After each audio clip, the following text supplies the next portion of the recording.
नमस्कार. शारदीय नवरात्र उत्सव संपत आलेले आहेत. नवरात्र उत्सवाच्या शेवटच्या दिवशी दसरा हा सण येतो. दसरा किंवा विजयादशमी हा सण अश्विन शुद्ध दशमीला साजरा केला जातो.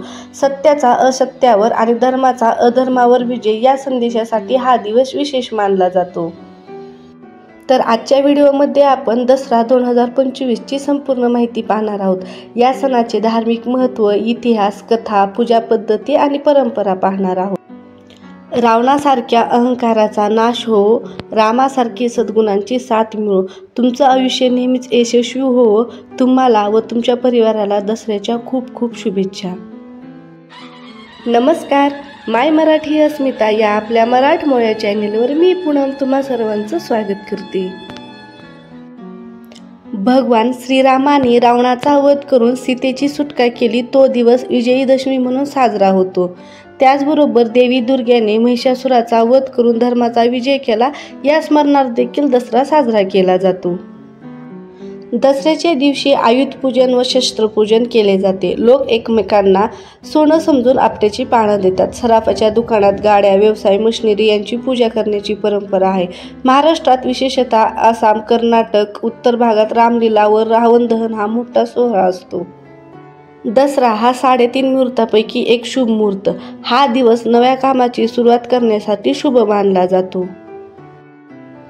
शिक्षण, नवीन व्यवसाय, व्यापार, शेती, नोकरी, उद्योग यामध्ये नवीन उपक्रम सुरू करण्यासाठी हा दिवस उत्तम मानला जातो. त्याचबरोबर सोने, चांदी, नाणे, पितळ, भांडी खरेदी करण्यासाठी हा दिवस शुभ मानला जातो. आजचा दिवस आपल्याला शिकवतो कितीही अडचणी आल्या तरी सत्य आणि चांगुलपणा यांचं यश हमखास असतेच.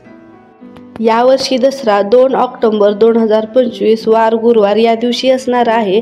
तर दसऱ्याचा विजय मुहूर्त दुपारी 1:50 ते 2:30 पर्यंत असणार आहे आणि अपराजिता पूजन दुपारी 1:45 ते 3:05 पर्यंत असणार आहे.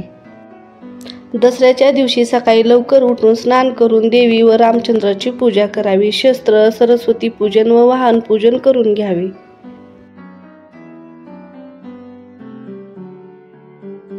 यानंतर एकमेकांना आपट्याची पानं सोनं म्हणून द्यावे व सायंकाळी रामलीला पाहणे व रावण दहन करणे हा सोहळा पार पाडला जातो.